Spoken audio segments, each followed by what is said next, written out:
반갑습니다. 자, 대방고시학원에서 영양사 과목을 가르치고 있는 장미입니다. 자, 제 얼굴을 알고 계시는 분도 계실 거고 이제 오늘 처음 만나신 분도 있으실 것 같은데요. 자, 오늘 저는 이제 이 시간부터 이제 저희 영양사 국가고시 시험 대비 수업을 할 예정입니다. 자, 우리 그러면 이제 첫 시간이니까 영양사에 대한 부분 살짝만 하고요. 앞에 이제 간략한 내용들 조금 설명을 드리고 또 저희 지금 여러분들 지금 문운당 교재 딱 펼쳐 놓으시고 스탠바이 하고 계시잖아요. 기어이 딸이라 하고. 그래서 이제 어떻게 공부할 것인지 전략 살짝 이야기 드리고 바로 영양학 및 생화학 수업부터 진행하도록 하겠습니다. 자, 저희 대방고시학원에서는 영양사 수업을 저하고 그리고 이금주 교수님하고 두 분의 강사진이 준비를 하고 있고요. 아마 지난주에 이금주 교수님이 시작을 하셨기 때문에 아마 먼저 그 수업을 들으신 분들도 있을 거라고 생각해서 또 이금주 교수님께 자세히 이제 OT를 하셨을 거라고 생각해서 저도 이제 제가 필요한 부분들을 설명하도록 하겠습니다. 자, 시험 날짜가 나왔어요. 2019년 12월 21일에 시행이 됩니다. 벌써부터 막 마음이 콩닥콩닥 하실 것 같은데요. 별로 걱정하지 않으셔도 됩니다. 자, 근데 올해부터 바뀐 내용이 있습니다. 자, 올해부터 영양사 문제가 공개됩니다. 자, 영양사 문제가 공개되는 거 사실은 몇 년 전에도 예전부터 공개된다 해도 공개되지 않았었는데 드디어 올해부터는 공개가 된다고 해서 되게 저는 기대가 됩니다. 자, 그래서 시험 문제가 공개된다는 의미에서는 조금 생각해 봐야 될 부분이 있습니다. 그것은 뭐냐면 저희가 지금 영양사 문제가 220문제잖아요. 220문제가 비공개일 때는 사실 오류가 있거나 오타가 있거나 조금 정답이 틀렸어도 확인할 길이 없지만 공개가 된과 동시에 이제 그런 오류나 이런 부분들에서 이의제기 가능하니까는 아마 출제자분들 또 출제 기관에서 이 문제를 굉장히 신중하게 내실 거라고 생각이 듭니다. 자, 그래서 여러분들이 이제 느끼기에 체감에 조금 난이도가 올라갈 수도 있고요. 저희가 이제 지금 이제 이렇게 여러분들은 지금 국가고시지만 공무원 시험 같은 것들을 봤을 때도 공개된 문제와 비공개되는 문제의 특성들이 있거든요. 자, 그래서 신중을 기해서 조금 출제하실 수도 있고요. 여러분들 찾아보셨는지 모르겠지만 작년에 이제 영양사 합격률이 조금 올랐어요. 그래서 근데 난이도가 좀 쉬웠어요. 그래서 난이도가 좀 쉬워서 부럽다, 저 언니들 부럽다 이렇게 생각할 수 있는데 올해 약간 어렵게 낼 수도 있지만 결국 이제 영양사를 합격하는 기준은 우리가 생각했던 것보다 이제 접근하기 쉽기 때문에 여러분들도 합격의 영광을 누릴 수 있을 거라고 생각합니다. 자, 과목 설명은 여러분들 이제 뭐 여러 번 다 들으셨을 거라고 생각을 하고 있는데요. 자, 우리 총 220문제 되고요. 1교시와 2교시로 나누어져 있죠. 1교시와 2교시로 나누어져 있고 각각의 또 이렇게 과목이 정해져 있습니다. 그래서 총 1교시에는 120문제, 그 다음에 2교시에 100문제에서 220문제 시험을 보게 되고요. 자, 이 합격의 기준도 알고 계시죠? 공부를 하실 때 이제 우리가 이것은 무조건 이제 합격할 거기 때문에 합격 기준은 정확히 하셔야 돼요. 그래서 각 4개의 이 큰 챕터에서 과락, 즉 40점을 맞으셔야 되고요. 그 다음에 토탈 모두 다 했을 때 60점 이상 맞으면 됩니다. 그래서 각각의 뭐 예를 들어 60문제다 그러면 40점 이상이라고 하면은 예를 들어 40% 이상이죠. 40점이 아니라 40% 이상이니까 24문제 이상은 무조건 맞아야 된다는 거예요. 100점을 다 맞았어요. 근데 이 과목에서 10점을 맞았다. 그러면 떨어진다는 말이에요. 그래서 각 과목에서 40% 이상을 맞아줘야 되고요. 총 220문제에서 60점이 아니죠. 60% 이상을 맞아줘야, 그러니까 정답을 맞춰야만 여러분들 합격할 수 있습니다. 자, 그래서 저는 더 그게 좋다고 생각합니다. 이게 찬스예요. 왜냐하면 여러분들 영양사 시험 하실 때 이제 제가 이제 그 친구들 만났을 때 이런 말 하는 친구들이 있어서요. 대학교도 수시로 합격해서 수능도 안 받고 이 시험이 저에게는 제 인생에서 가장 크고 중요한 시험입니다. 이렇게 말씀하시는 분들 들었거든요. 그럴 수 있다고 생각해요. 아직 여러분들이 20대 초반이고 이렇게 큰 시험 처음이다 해서 굉장히 떨릴 수 있는데요. 이 시험을 잘 생각하면 공무원이나 사법고시 뭐 이런 시험하고는 달라요. 왜냐하면 제일 잘한 애들부터 이렇게 뽑아가는 순서가 아니라요. 기준을 두고 40% 이상, 60% 이상만 맞으면 모두 다 합격을 시켜준다는, 모두 다 면허증을 주겠다는 거예요. 그러면 운전면허와 같은 거예요. 여러분들 운전면허 다 시험 보셨죠? 그럼 지금은 제가 TV를 통해 봤는데 컴퓨터로 이렇게 하는데 저희 때랑 또 이러면 이제 갑자기 제가 또 일단 늙은 게 이제 티가 나게 됐는데, 저희 때는 이렇게 이 종이를 보고 옆에다 OMR을 써서 내고 나갔거든요. 그러면 끝나고 이렇게 기다리고 있으면 전광판에 점수가 떴었어요. 이런 시절이 있었는데, 그러면 100점 맞잖아요. 그 사람 되게 창피해요. 100점으로 운전면허를 따나 70점으로 따나 똑같기 때문에 100점 맞으면 너무 창피하다 막 이렇게 말했었는데, 영양사도 마찬가지예요. 여러분들이 60% 이상이니까 100점 다 맞은 수석으로 합격하나 61점을 맞은 친구나 결국 면허증이 다 나와서 영양사 업무를 할 수 있기 때문에 절대 100점 맞고 이러실 필요 없습니다. 60% 이상만 넘으시면 됩니다. 자, 그걸 목표로 공부해 보도록 하겠습니다. 그래서 수험 기간 동안 스트레스는 좀 줄이고 합격은 당연히 따오고 이렇게 전략을 제어해 보도록 하겠습니다. 자, 저희는 이제 여러분들이 다 보듯이 문운당 교재를 선택해서 여러분들에게 강의를 하고 있습니다.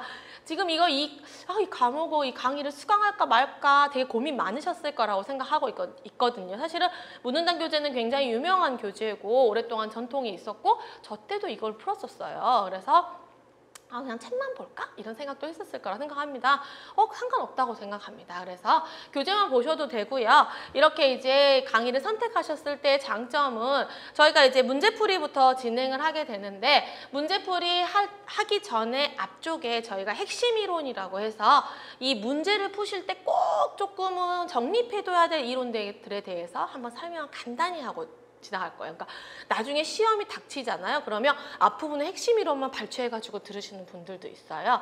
그래서 설명하고 그때 영상 딱 끄시고 그때부터 문제 혼자 풀어보세요. 혼자 풀어보시고 나는 공부 하나도 안 해서 문제 다 못 풀 것 같은데? 라고 하면 틀려도 틀린 대로 다 푸는 거예요. 근데 아예 안 풀고 그냥 선생님이 영상 보면서 그냥 내가 체크해놓고 나중에 외울 거야. 이러면 자기 게 안 됩니다. 이 내용에 있는 내용 중에 이 문제 중에 그래도 중요한 것들을 내가 다 꼭꼭 씹어 먹어야 되기 때문에, 그러려면 어떻게 하냐면 이런 방법, 즉 틀려도 맞아도 내가 약간의 고민을 하고 이 문제를 접하는 거하고 다릅니다. 그래서 꼭 문제를 한번 풀어보시고 영상을 켜서 이제 설명을 들으실 때 사실 정답은 책에 다 나와 있어요. 그 책의 옆쪽에도 되게 설명도 잘 나와 있어요. 요것만 참고하겠다라고 하시면 상관없는데, 이 문제가 똑같이 나오는 게 아니잖아요. 이 문제를 응용해서 나올 거기 때문에 정작 시험은. 그렇기 때문에 여러분들이 응용을 할 수 있으려면 1, 2, 3, 4, 5 5개의 보기 중에 정답이 있지만 정답이 아닌 보기들이 왜 아닌지 알아야 그 내용과 토픽은 똑같은데 다른 이렇게 모디파이 된 문제가 나왔을 때 여러분들이 또 정답을 맞출 수 있을 거라고 생각해요. 그래서 문제 풀이할 때 3번이 정답입니다. 2번이 정답입니다. 이런 강의 제가 제일 싫어하는 강의입니다. 이렇게 강의할 거면은 내가 그냥 혼자 풀지. 그죠? 3번이 왜 정답인지, 왜 1, 2, 그다음에 4, 5번은 정답이 아닌지에 대해서 모두 설명해 드릴 거예요. 그래서 그 부분에 대해서 잘 정리해 두시고요. 잘 자기 걸로 다 챙겨 두시고 그러면 좋겠습니다. 자, 그래서 여러분들이 이런 내용들을 확인할 수 있고요. 그 다음에 이 교재를 보다 보면 오류가 많아요. 근데 저도 책을 쓰는 사람 입장으로서 절대 욕하지 않습니다. 저도 해보니까 제가 한 3번 봐도 절대 안 보이도 오타가 남이 한 번만 보면 보이는 경우도 많고 오류가 날 수 있어요. 문제를 만들다 보면. 그런데 그걸 학생들이 이렇게 딱 그거를 발췌해서 오류를 고치기 쉽지 않아요. 저 때도 이제 학생들끼리 이렇게 막 다 도서관에서 만나잖아요. 저희 때는 그 영양사와 간호사 국가고시를 같은 날에 같은 장소에서 봤었어요. 그래서 저 같은 경우는 이제 전라도 출신이니까 제 강의 들으시는 분 중에 전라도 분들 되게 좋아하세요. 말이 정겹고 말투가 되게 익숙하고 막 이러신다고 하는데, 전라도에 있었기 때문에 이제 한 장소에서 보니까 그때 간호사랑 영양사 같은 날에 봤었어요, 시험은. 그러면 도서관에서도 몇 달 동안 같이 있잖아요. 그러니까 도서관이 전부 여탕이에요. 여자애들이 바글바글 했었거든요. 막 기싸움하고 막 이빨 닦을 때 다 째려보고 막 이랬었는데, 이렇게 다 앉아서 하면 아이들이 이제 여러 개의 문제집을 보다가, 야, 여기서는 이 문제 같은 문제인데 이 문제집이 3번이라고 이 문제집이 2번이라고 해. 이래가지고 막 크라운 출판사 전화하고 문은당 전화하고 막 그 정오표 올려주라고 싸우고 막 이런 경우 있었거든요. 여러분들 고민하실 필요 없습니다. 저희들이 다 체크해 드리고, 또 궁금하신 내용 있으면 바로바로 Q&A 남겨주실 수 있기 때문에 여러분들이 그런데 날리는 이런 허비되는 시간들을 세이브할 수 있다고. 차라리 그 시간에 영화를 한 편 보는 게 좋다고 저는 생각합니다. 공부하실 때 맨날 책상에만 앉아있는 건 굉장히 비추. 그래서 공부 짧고 임팩트 있게 하시고, 남자친구도 만나시고, 그 다음 이게 목숨을 건 내 인생이 바뀌는 그런 중요한 시험은 아니잖아요. 그러니까 남자친구도 만나시고 또 즐겁게 스트레스 해소하시고 다시 또 와서 공부에 집중, 이런 식으로 짜임새 있게 공부하셨으면 좋겠어요. 즐겁게. 자, 그래서 이제 수업을 시작할 건데요. 지금 이제 수업을 듣는 친구들을 제가 생각했을 때 대부분 합격하실 거라고 생각합니다. 모두라고 하면 너무 선생님이 조금 뻥쟁이 같으니까 대부분 합격하실 수 있을 거라고 생각해요. 왜냐하면 작년 강의를 하고 난 다음에 사실은 합격 수기를 굉장히 많은 분들이 합격을 하셨고 합격 수기를 많이 남겨주셨는데 되게 감동받았어요. 사실은 강의하는 동안 사실은 너무나 과목도 많고 힘들어서 그런 부분이 많았지만 진짜 막 진심으로 몇 번 도전 끝에 합격했습니다, 이런 합격 수기를 보고 너무 감동받았어요. 그래서 저 지금 굉장히 즐겁게 임하고 있습니다. 작년에 임할 때하고 달라요. 그래서 혹시 프리패스 들으시는 분들이 작년에 저 약간 우울할 수 있어요. 근데 올해는 훨씬 더 즐거운 마음으로 임하고 있습니다. 그래서 여러분들 분명히 다 모두 대부분 합격하실 거고 교재도 좋고 선생님들도 훌륭하십니다. 그래서 여러분들을 위해서 최선을 다해서 준비를 할 거니까 여러분들 공부하실 때 이거 꼭 해야 되나 억지로 내가 먹고 살려면 영양사 해야지 이렇게 하시지 마시고 내가 4년 동안 전공자로서 또 앞으로 내가 영양사라는 전문 직종을 할 사람으로서 내가 이제 4년 동안 보였던 공부를 정리한다. 그리고 내가 영양사 업무 하실 때 그때 영양사 준비할 때, 왜냐하면 우리가 사람 벼락치기 하면은 옛날에 대학교 다닐 때 중간고사 보고 기말고사 때하고 다르잖아요. 그래서 여러분들이 이제 이렇게 바짝 공부를 하게 되면 더 많은 지식도 얻게 되고 실제 현장에서도 이런 내용도 시험에서 옛날 나온다고 해서 공부했었지 이렇게. 그래서 당연히 영양사는 딸 거니까 여러분들이 합격한 후에 취직하셔서 더 좋은 영양사로 이렇게 전문인으로서 성장할 수 있는 좋은 시간이 됐으면 좋겠습니다. 그래서 그런 시간이 될 수 있도록 여러분들 잘 옆에서 도와드릴게요. 자, 그러면 이제 제가 오늘은 영양학 및 생화학 수업을 할 건데요. 제가 가르칠 과목에 대해서 한번 설명해 드릴게요. 자, 저는 이 1교시에 있는 영양학 및 생화학을 가르칩니다.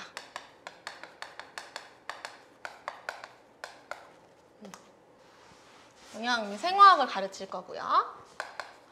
그 다음에 밑에 있는 영양교육이라던가 그 다음에 식사요법 생리학은 이금주 교수님께서 가르치시고요. 자, 2교시에 들어오면은 우리가 고민 전 식품학, 그 다음에 조리원리 다음에 숨어있는 과목 하나 있습니다. 그래서 여러분들이 모두 다 버리는 과목, 제가 그래서 슬픈 과목, 자, 식품 미생물까지 이렇게 해서 총 40문제가 들어있는 요 챕터 제가 가르칩니다. 자, 그 다음에 마지막에 보시면 이 급식 부분 있죠. 급식 부분 이금주 교수님께서 가르치시고요. 저는 위생을 가르치겠습니다. 자, 식품 위생이랑요. 그 다음에 관계법규.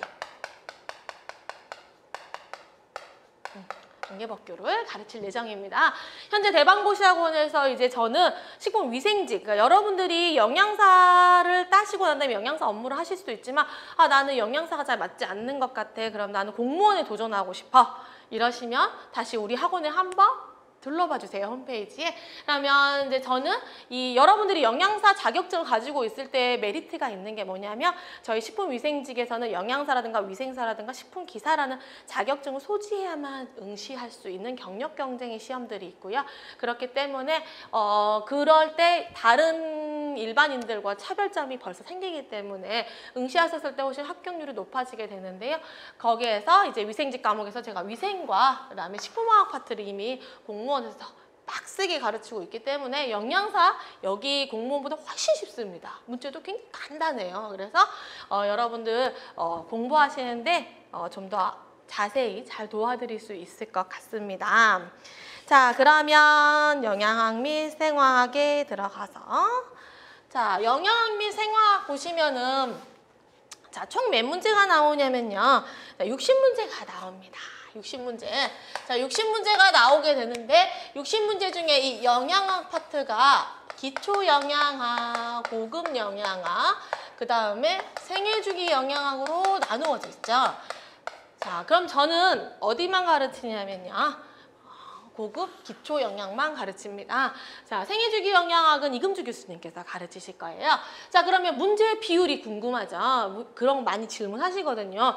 괜찮다고 생각합니다. 약간 전략적으로 공부하시는 거 좋아요. 그래서 기초와 고급 영양학이 약 33문제 정도 나오고요. 생애주기가 지금 한 12문제 정도 나온다고 생각하시면 15문제가 생화학에서 나옵니다. 그래서 제가 가르치고 있는, 그러니까 60문제 중에서 제가 가르치고 있는 비율은 약 한 48문제 정도 됩니다. 그래서 영양학, 기초와 고급 영양학과 생화학에 대한 수업을 할 것입니다. 자, 영양학 이제 첫 페이지에 보시면은 목차가 있잖아요. 여러분들 공부하실 때 목차 부분도 한 번씩 항상 보시고 가는 게 좋아요. 공부할 때 이렇게 들여다만 보고 공부하시는 분들이 있어요. 1장은 탄수화물만 보시지 마시고 자세히 공부하고 조금 한 발짝 물러서서 크게 공부하시면 과목과 과목 간의 유기적인 부분들을 해결할 수 있어요. 자, 목차를 보시면은 먼저 개요가 나오죠. 개요가 뭘까? 자, 여기에 지금 영양학적인 개요 부분과 생화학에 필요한 개요 부분, 개념 정리 같은 것들이 앞에 살짝 나오게 되고요. 그 다음부터 본격적으로 이제 영양학 및 생화학에 들어가는데 2장에는 탄수화물 영양 나오죠. 그러면 탄수화물 영양은 영양학이고요. 탄수화물 대사는 생화학이에요. 지질 영양은 영양학이고요. 지질 대사는 생화학 파트. 그 다음에 단백질 영양은 영양 파트. 그 다음에 아미노산 및 단백질 대사라고 써져 있죠. 자, 아미노산 및 단백질 대사에서는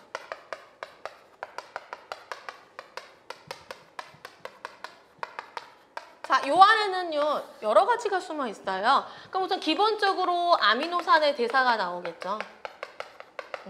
아미노산의 대사가 나올 것이고, 그 다음에 우리 효소 있죠? 효소 뭐 여러 가지 식품과 관련된 효소라든가 아니면 효소의 여러 가지 기작이라든가 이런 효소와 관련된 부분도 들어있고요. 여기에 중요한 부분 들어있습니다. 핵산 파트. DNA, RNA 합성한다거나 이런 애들 있잖아요. 그 다음에 퓨린 염기, 피리미딘 염기 어떻게 합성하는지 이런 핵산 파트, 이 부분 체크해 두셔야 돼요. 이렇게 핵산 파트까지. 그래서 이게 굉장히 등치가 큽니다. 이렇게 하고 그 다음에 이제 에너지 대사, 우리가 입처럼 약간 우리가 딱 누르면은 야, 너 탄수화물 얼마야? 그램당 4kcal 이렇게 할 수 있잖아. 요 정도 영양가 나왔는데 요 정도는 자다가도 그죠? 너 지질 그램당 몇 킬로칼로리? 9kcal 이런 식으로 자 이렇게 열량과 관련돼서 이렇게 에너지 대사 부분도 나옵니다. 여기까지가 이제 생화학 파트고요. 그 다음부터 지용성 비타민, 수용성 비타민, 다량 무기질, 미량 무기질, 수분 관련해서 전부 이제 영양학 파트입니다. 그래서 1장부터 13장까지 과목을 다 할 거고요. 자, 이 영양학 공부를 하실 때 사실은 저는 이제 작년에 같은 경우에는 식품학과 영양학을 동시에 촬영을 했었습니다. 그래서 식품학에서 우리가 탄수화물에 대한 내용이 거기도 먼저 나와요. 영양도 탄수화물이 먼저 나오죠.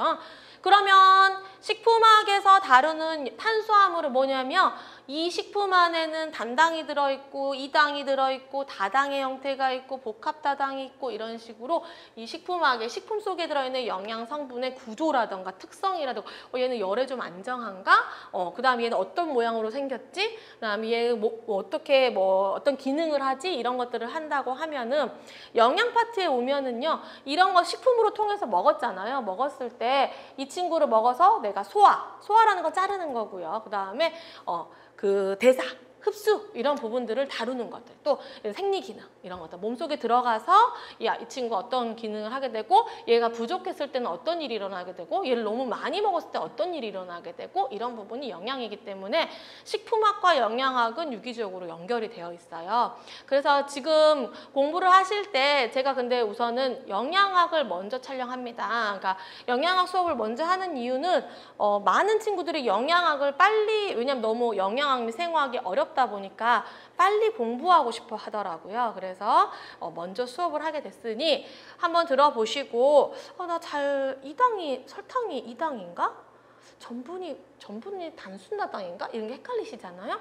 그러면 식품학 앞에 먼저 또 들어보시면 좋겠어요. 이렇게 하셨으면 좋겠습니다. 중간중간에 또 공부하는 요령들은 제가 잘 설명을 해드리도록 하겠습니다. 자, 그러면 1장 개요부터 시작하도록 합니다. 자, 1장 개요에는 이제 우리 영양학에서 조금 이제 기본이 되는 내용들과 식품학에서 생화학에서 필요한 내용들이 같이 섞여 있는데요. 자, 개요 부분을 보시면 제가 이제 이런 핵심 이론은 문제풀이 교재에 없기 때문에 이런 내용들은 이제 프린트로 올려드리면 프린트 출력하셔가지고 수업 들으시면 됩니다. 자, 개요 부분을 보시면 첫 번째 한국인 영양 섭취 기준이 나옵니다. 자, 한국인 영양 섭취 기준 많이 다들 알고 계시죠? 자, 현재는 지금 2015년도에 개정된 내용으로 우리는 공부하고 있습니다. 자, 5년에 한 번씩 개정하고 있는지 아시죠? 그래서 내년 되면 아마 개정을 할 것 같아요. 그런데 현재는 15년도, 왜냐면 지금 19년도니까요. 15년도에서 개정된 내용을 가지고 수업을 할 것입니다. 그리고 이제 거기서 조금씩 이제 그 내용 중에서 중간에 조금 바뀌는 부분들 이런 것들은 또 영양 파트를 깊숙이 가르쳐 주시는 이금주 교수님께서 또 자세히 설명을 드릴 거예요. 자, 그래서 이렇게 한국인 영양 섭취 기준, 즉 2015년도에 개정된 내용을 살짝 살펴보면요. 우리가 이 영양 섭취 기준이라는 표현은 2005년도부터 사용을 했었어요. 2005년도가 우리가 8차 개정 때인데요. 그 전에는 영양 섭취 기준이라는 표현을 쓰지 않았고요. 영양 권장량이라는 표현을 썼어요. 이렇게 영양 권장량이라는 표현을 썼던 것은 1962년부터였어요. 그래서 사실은 저는 영양 권장량이라는 표현은 굉장히 익숙한데 지금은 이렇게 섭취 기준이라는 표현을 쓰게 되고 영양 권장량일 때는 이제 뭐냐면 그때는 62년을 생각해 보면 우리 생각도 잘 안 나지. 우리는 모르는 시절이지만 먹고 살기가 힘들었으니까 야, 최소한 이 정도는 먹어야 돼. 이래야 먹고 이렇게 이제 너의 몸을 유지할 수 있어? 하고 영양 권장하는 양을 단일 값으로 제시했다고 하면 지금은 잘 보세요. 너무 많이 먹어서 탈이에요. 그렇죠? 그래서 웰빙이란 단어도 정말 옛날 단어예요. 이제는. 그렇죠? 제가 예전에 우리 웰빙이란 단어가 한참 선풍을 끌었을 때가 있잖아요. 그만큼 이제 먹는 것에 대한 관심이 많아졌고 이제 그거는 너무나 익숙한 문화예요. 그래서 너무나 과잉이 되고 너무나 많이 먹어서 문제가 되고 이제 그러다 보니까 이렇게 단일한 값으로는 현재 시국에 맞지 않아. 추세가 맞지 않아. 그래서 4개의 수치를 4개화해서 각각에 따라서 이제 지금 보시면 수치를 여러 가지로 바꿔가지고 이렇게 에너지 섭취 기준을 여러 가지로 두었습니다. 자, 그러면 이런 내용들을 다 조금 더 자세히 살펴봅시다. 자, 첫 번째는 평균 필요량이라고 나와 있습니다. 자, 평균 필요량, 권장 섭취량, 충분 섭취량, 그 다음에 상한 섭취량, 에너지 섭취 기준까지 나와 있고요. 각각에서 이제 포인트 되는 말들의 색깔을 칠해놨습니다. 그러면 여러분들이 보실 때 이 중앙가 이렇게 포인트를 쳐놨잖아요. 그 말은 뭐냐면 문제는 이거는 뭐에 대한 설명인가 라고 표현되어 있을 때 사실 막 말이 다 비슷비슷하잖아요. 그러면 뭐였지? 권장 섭취량이었나? 상한이었나? 막 이렇게 헷갈리실 수 있는데 중앙가 아하, 평균 필요량이었지. 이렇게 대부분의 사람들이 권장 섭취량이었지. 이런 식으로 이렇게 조금 찾을 수 있도록 포인트에다 색깔을 칠해놨어요. 자, 평균 필요량이라는 것은 뭐냐면 대상 집단을 구성하는 건강한 사람들의 일일 영양소 필요량 분포치의 중앙값, 그죠? 가운데 있는 값이라는 거예요. 자, 그래서 대상 집단의 절반에 해당하는 중앙에 있는 사람들의 일일 필요량을 충족시키는 값을 평균 필요량이라고 합니다. 그래서 우리 아시잖아요. 야, 너 평균이야. 그러면 우와, 나 진짜 상위권이야. 이렇게 생각하는 사람 없잖아요. 그죠? 야, 네 키는 평균이야. 그러면 우와, 상위권이야가 아니라 아, 내가 작지도 않지만 완전 크지도 않고 이렇게 생각하시잖아요. 중앙에 있다라고. 평균 이하야 그럼 굉장히 기분이 나쁘지만 평균 이하라고 했을 때 그 기분 아시죠? 그래서 평균 필요량은 절반에 해당하는 값이다. 이렇게 생각하시면 되고요. 그 다음에 권장 섭취량 보시면 평균 필요량의 표준 편차에 2배를 더해서 정한 값이라고 써져 있죠. 자, 평균 필요량 중앙값은 좋지만 이게 완전 충족되지 않은 느낌적인 느낌이 있죠. 그래서 이 평균 필요량에다가 표준 편차의 2배, 이 SD가 표준 편차라는 뜻이에요. 그래서 표준 편차를 구해서 이거의 2배 값을 더해준 게 누구다? 권장 섭취량이다. 이렇게 생각하시면 돼요. 자, 그래서 대상 집단의 97%, 97.5%, 거의 98% 가까이 되잖아요. 그래서 이런 97.5%에 해당하는 대부분의 사람들의 일일 필요량을 충족시키는 값을 권장 섭취량이라고 표현합니다. 자, 그 다음에 세 번째 보시면 충분 섭취량이라고 있죠. 자, 충분 섭취량 한번 읽어볼게요. 영양소 필요량에 대한 정확한 자료가 부족하거나 필요량의 중앙값 또는 표준 편차를 구하기 어려워서 권장 섭취량을 정할 수 없는 경우에는 충분 섭취량을 쓴대요. 자, 이 말 뭐예요? 권장 섭취량을 정할 수 없는 경우. 자, 여기 보시면은 사실은 이 평균 필요량과 그 다음에 표준 편차를 다 구해야만 권장 섭취량을 구할 수 있는데 이거를 구하기가 너무 어려운 거예요. 데이터가 없어. 그래서 권장 섭취량을 구할 수 없을 때는 어떻게 하느냐? 자료가 없을 때는 충분 섭취량을 정하게 되는데 그럼 이런 자료도 없는데 충분 섭취량은 어떻게 구하나요? 우리가 통계, 그죠? 통계 자료 있잖아요. 이렇게 통계 자료를 보고 참고를 한다거나 또 역학조사를 한다거나 자, 이렇게 통계 자료나 역학조사를 통해서요. 건강한 사람들 있잖아요. 이 건강한 사람들이 섭취하는 양을 조사합니다. 그래서 충분 섭취량을 구할 수도 있는 거예요. 그래서 각각의 영양소에 따라서 충분 섭취량이 정해져 있는 경우 아, 얘가 이러이러해서 충분 섭취량을 정했구나 이렇게 생각하시면 됩니다. 자, 그러면 충분 섭취량이 정해져 있는 영양소가 있어요.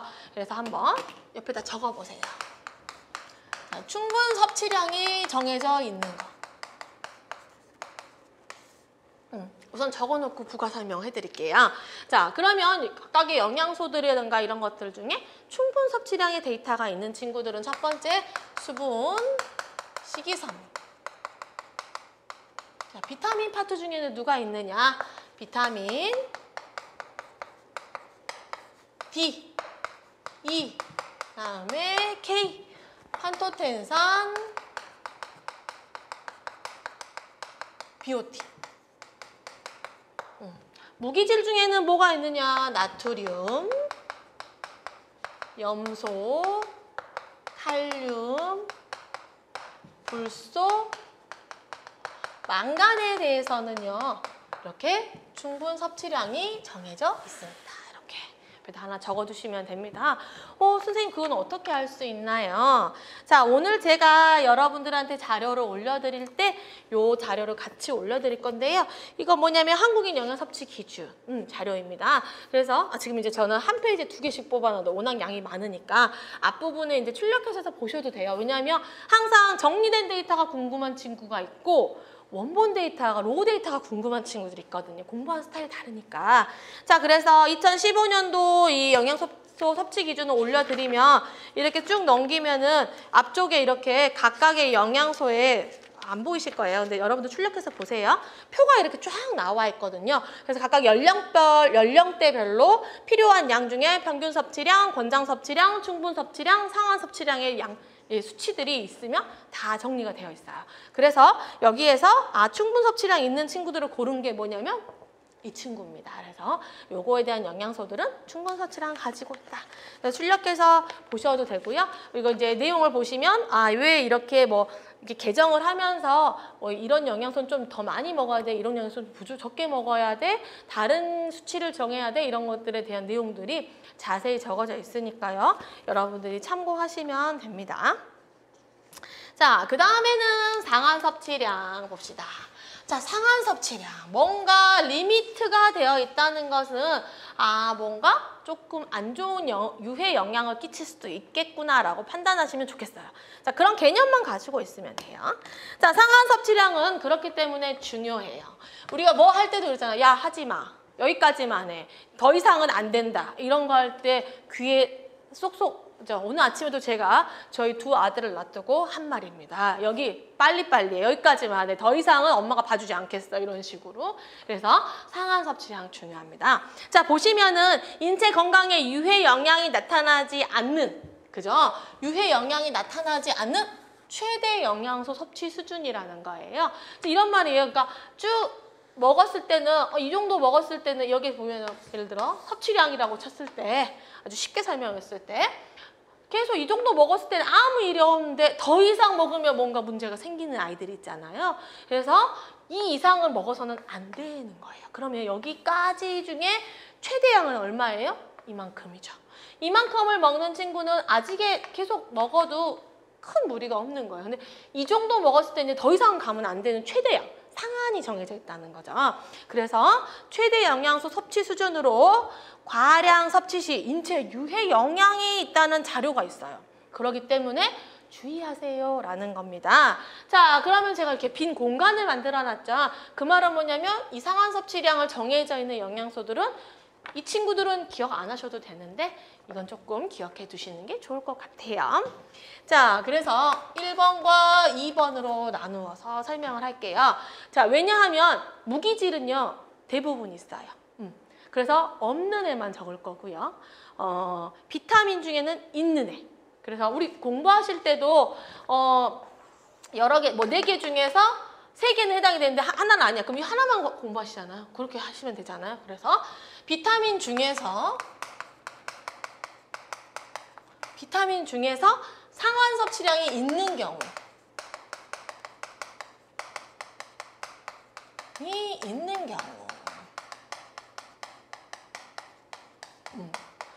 그러니까 무기질 중에서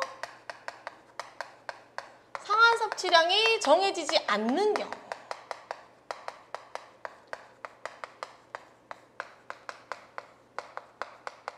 이렇게 나눠서 공부하시면 돼. 최대한 한 개라도 외우는 숫자를 줄여보는 거죠. 애를 씁니다, 우리가. 그쵸? 자, 보시면 비타민 중에 상한 섭취량이 있는 친구는 아무래도 지용성이 많겠죠. 비타민 A, 비타민 D, 그 다음에 비타민 E, 비타민 C 들어갑니다, 여기서. 비타민 C, 비타민 B6, 그 다음에 니아신, 엽산 있습니다. 이 친구들은요 상한 섭취량이 있는 경우입니다. 이 중에서 저는 사실은 비타민 C 한번 생각해 볼 수 있어요. 그죠? 여러분들 비타민 C 같은 경우에는 많이 먹어도 저도 예전에 제가 벌써 한 8, 9년 됐는데 예전에 교양 가르칠 때는 비타민 C 얘들아 많이 먹어도 돼. 왜냐면 우리가 수용성 비타민은 내가 필요한 양만 이렇게 흡수한 다음에 나머지는 다 배설해버려. 그래서 안 좋은 점도 있지만 그래서 좋은 점은 많이 먹어도 많이 배설하면 되고 내가 오늘 비타민C 좀 먹어볼까 해가지고 겨울에 이렇게 이불 뒤집어 쓰고 귤을 한 박스 먹었어. 그래봐야 네 손이 조금 노래지고 너의 그 소변이 약간 오렌지 주스처럼 나올 뿐이지 괜찮다. 막 이랬었거든요. 그런데 이제 물론 그거는 먹는 거기 때문에 그러니까 식품이기 때문에 조금 안전할 수도 있지만 이 요즘에 여러분들 그 약재 보시면 뭐 비타민C, 메가, 울트라 붙일 수 있는 최대 값은 다 붙인 것 같아요. 요즘 모든 그 비타민 이름 중에 보면 그죠?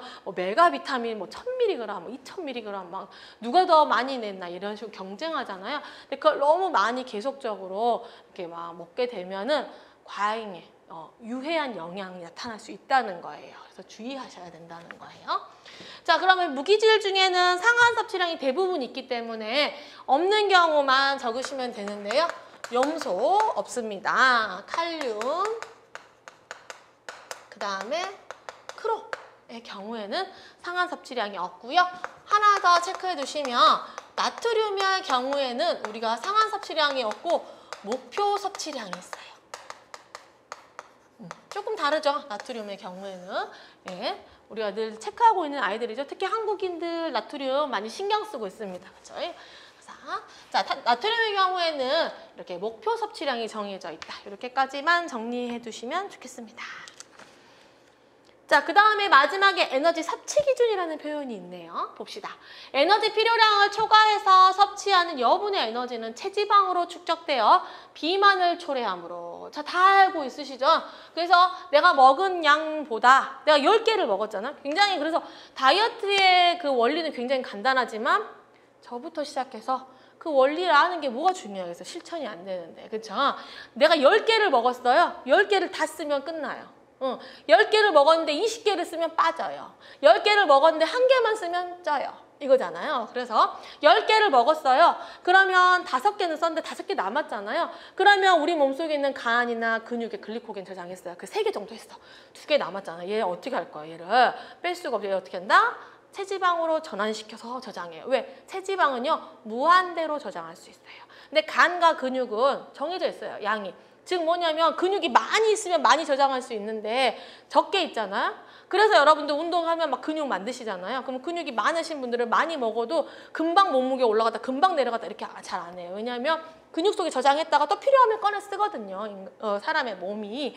그래서 근육을 많이. 저도 이제 예전에 한참 그 운동에 꽂혀 있을 때 내가 알았던 이론과 운동 영양을 같이 하면서 되게 재밌었는데 하나 깨달았죠.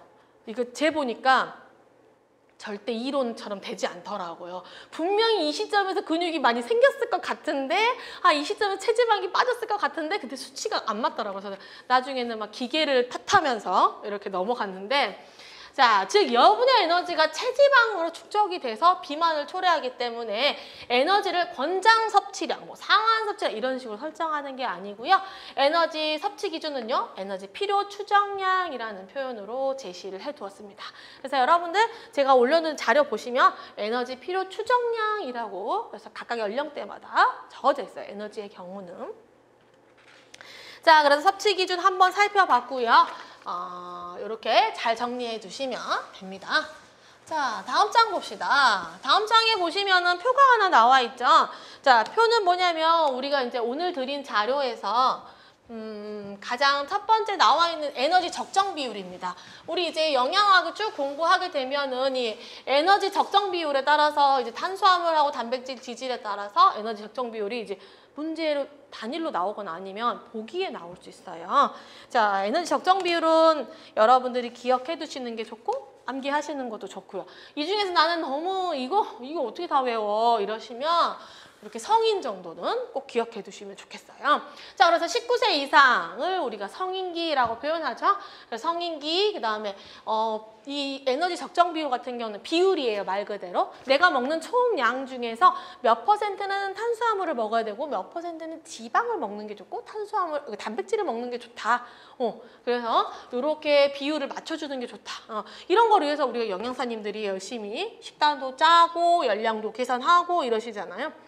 그래서 남자분들은 옛날에 그런 거 있잖아. 내가 영양사 출신의 부인을 얻으면 내가 매일매일 굉장히 적정한 비율에 골고루 먹을 수 있겠구나.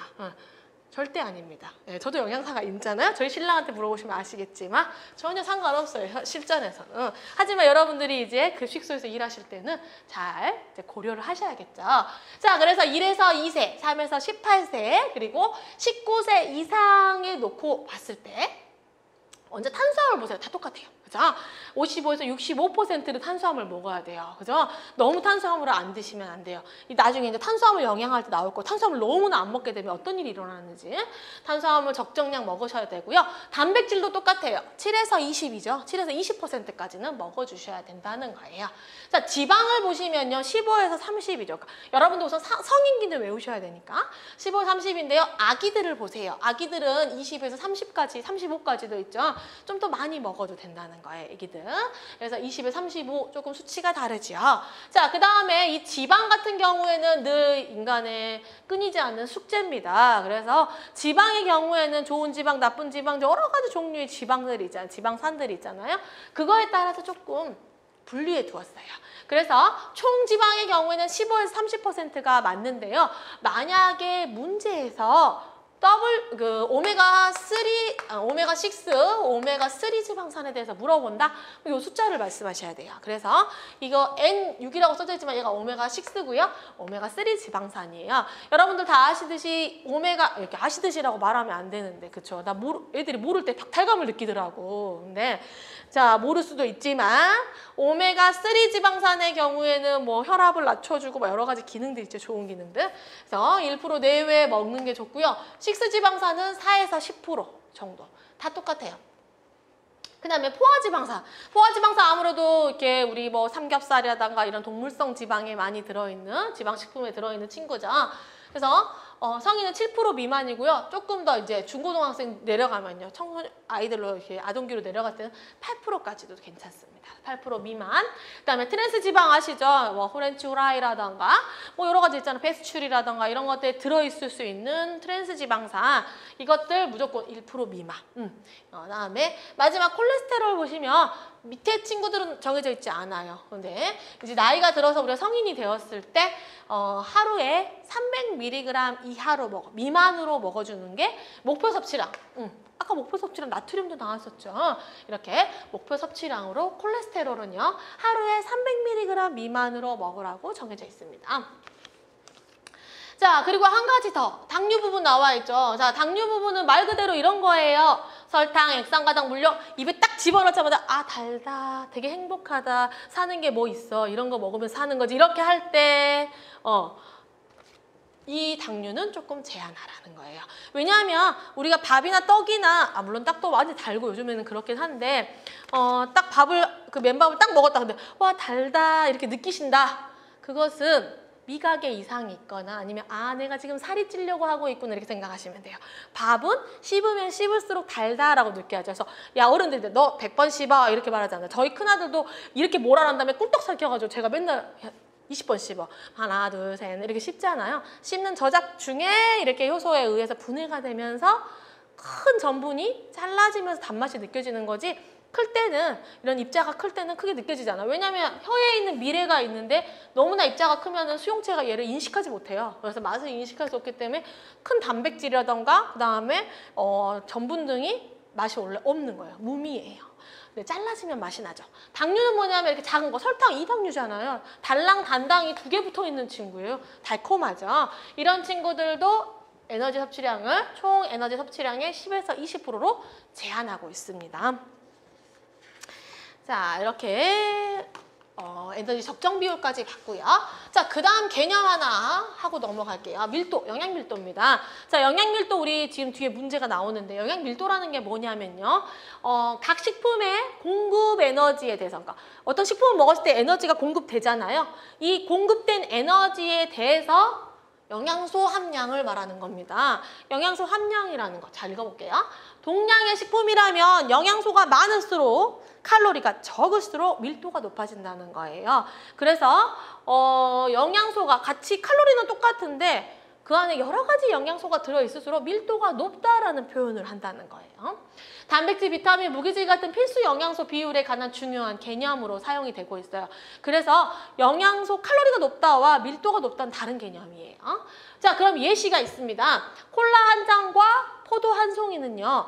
약 150칼로리를 제공하는데 둘 다 150kcal를 제공을 하는데 포도는 여러 가지 영양소가 들어있죠. 그 안에 비타민도 있고 여러 가지 영양소가 있지만 콜라의 경우에는 영양소는 없고 엠프티 칼로리라고 해서 우리 콜라 다 아시죠? 그죠? 태어날 때부터 아마 마치 콜라가 나쁜 음료수라고 알고 태어난 것처럼 굴잖아요. 그죠?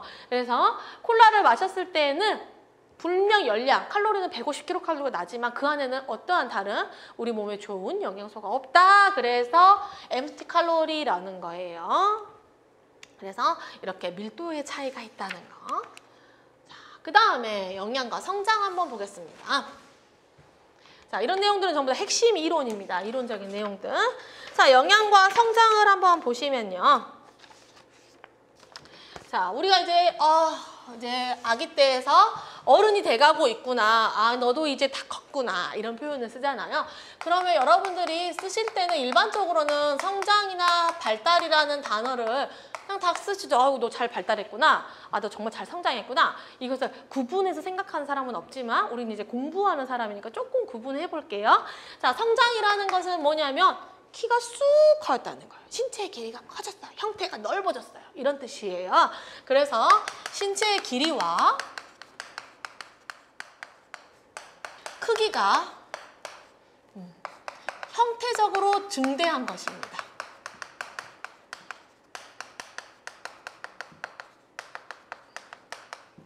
자, 그래서 이 친구들은 성장을 했다는 것은 말 그대로 단백질량이 증가하고요.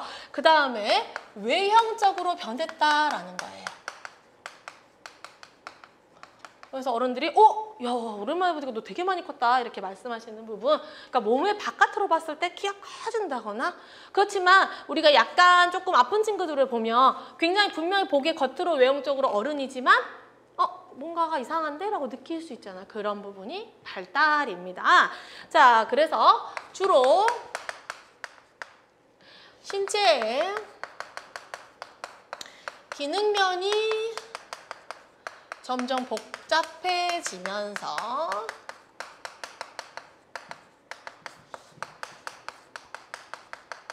성숙되는 과정입니다. 성숙. 그래서 우리가 분명히 몸집이 커지면서 우리가 할 수 있는 것들이 늘어나게 돼요. 여러분들 너무 어려서 잘 생각이 안 났겠지만 처음에는 옷을 이렇게만 입었어요. 근데 조금 크니까 자크를 올렸네? 조금 크니까 단추를 잠그네? 이런 거 아시겠죠? 뭔지 알겠죠? 처음에는 그냥 이렇게만 입을 수 있었지만 그 다음에는 이렇게 올릴 수 있고요. 그 다음에는 단추도 잠글 수 있고요. 그 다음에는 바지 열었다 닫았다. 지금 아이들은 보통 그냥 바지를 이렇게 고무줄로 입지만 그 다음에는 이렇게 뭐라 그러죠? 버튼, 단추가 있죠. 이런 식으로 발달해 가잖아. 이런 것들. 내가 할 수 있는 기능적인 부분들이 성숙하고 발달하는 걸 발달이라고 표현한다고 합니다. 자, 조금 구분이 되시겠죠, 내용이. 자, 그러면 세포의 성장 보시면 우리 이제 인간의 몸의 이제 성장 부분을 보시면 1단계, 2단계, 3단계, 4단계로 나눌 수가 있어요. 자, 1단계, 2단계, 3단계, 4단계에 나눠져 있는 내용을 좀 보시면요. 1단계는요, 하이퍼플라시아. 그래서 증식하는 성장이고요. 2단계는 하이퍼플라시아와 하이퍼트로피. 그래서 증식도 하면서 비대도 해요. 그렇죠? 3단계는 비대만 있네요. 4단계는 성숙하는 단계예요. 이 단계를 거치고 있어요, 여러분들도. 자, 그러면 증식형을 보시면은, 자, 여기 가로에는 1, 2, 3, 4단계가 있고, 왼쪽에는, 세로 쪽으로는 총 DNA. DNA가 뭐예요? 유전 정보이죠. 유전 정보가 있어야만 해요. 우리 다 다르게 생겼잖아요. 그리고 여러분들도 보시면 나는 곱슬머리가 한번 태어났을 때 곱슬머리면 계속, 물론 내가 주기적으로 매직을 해주고 이렇게 하면 달라질 수 있지만 계속 곱슬머리가 나잖아. 막 곱슬머리가 나다 갑자기 한 20살이 되니까 갑자기 직모가 쫙 나. 이러지 않죠. 내 몸에 가지고 있는 정보가 똑같기 때문에 그 정보를 통해서 합성하는 단백질은 계속 똑같은 만들어내요. 자, 그래서 총 DNA, 유전 정보에 있는 내용과 그 다음에 세포의 크기, 또 단백질 양이 늘어나면 몸집이 커지는, 이거를 이제 비교하면서 보겠어요. 자, 보시면 1단계에서는 증식형 성장이에요. 자, 그래서 우선 세포 숫자가 증가를 해야 돼요. 숫자가 증가하고 그 다음에 크기가 커져야 되니까. 그래서 숫자가 증가하게 되면은 세포 분열이 일어나게 되죠. 세포 분열로 인해서 세포의 숫자가 증가하게 되고요. 자, 수가 증가했다는 것은 뭐예요? 유전 정보 양이 많아졌죠. 그래서 DNA 양이 증가하게 됩니다. 근데 이때는 크기가 증가하지 않죠. 그래서 숫자만 증가하기 때문에 세포의 크기 그래프가 어떻게 돼요? 일정하죠. 증가하지 않았어요. 그런데 DNA 양은 증가하죠. 왜? 수가 늘어나야 되니까 DNA 양은 증가를 합니다. 그 다음에 2단계에 오게 되면은요. 세포수는 계속 증가를 할 거예요. 그래서 그렇지만 앞에 있는 것처럼 그래프가 급격히 증가하는 것보다 완만하게 증가하겠죠. 그래서 증가하기 때문에 DNA는 계속적으로 증가를 하게 되고요. 이제 세포수가 왕 늘어났기 때문에 크기가 증가하게 됩니다. 자, 그래서 세포의 크기가 증가하기 시작하네. 그렇죠? 세포의 크기가 증가하기 시작하고요. 증가한 세포에 따라서 이제 여러 가지 이 단백질들이 많이 합성이 되게 돼요. 그죠? 그래서 단백질 양이 늘어납니다. 그 다음 보시면요. 이제 숫자는 더 이상, 세포의 숫자는 증가하지 않아요. 이제는 뭐냐면 비대. 자, 몸집이 계속 크기가 커져야 되는 시기가 왔어요. 그래서 이 두 번째 단계에서는 증식도 일어나고 비대도 일어나는 증식 비대형이라고 하면 3단계에서는 이제 크기만 증가하는 비대형 성장이 일어나게 돼요. 자, 그래서 크기가 계속적으로 증가를 하게 됩니다. 자, 이때는 DNA 양은 일정하고, 그러니까 증가하지 않고 일정하게 나오는 거고, 그 다음에 단백질 양은 역시 증가. 그래서 DNA 양은 일정하고요. 단백질 양은 증가한다. 자, 마지막 단계는 성숙 단계인데요. 보시면 DNA 증가량도 전혀 없고요. 크기도 더 이상 커지지 않아요. 그리고 이제 성숙해진다는 거예요. 말 그대로 성숙해진다 그랬죠. 자, 그래서 모든 세포의 성장이 정지하게 되고요. 우리 지금 더 이상 크지 않잖아요. 지금도 내가 키가 커질 거라고 생각하는 사람 별로 없잖아요. 그래서 모든 세포의 성장이 정지되고 효소의 구조 이런 것들이 정교해지고요. 세포의 기능 통합 등의 발달이 일어나는 단계가 이 마지막 4단계입니다. 자, 우리 10분만 쉬었다가 할까요?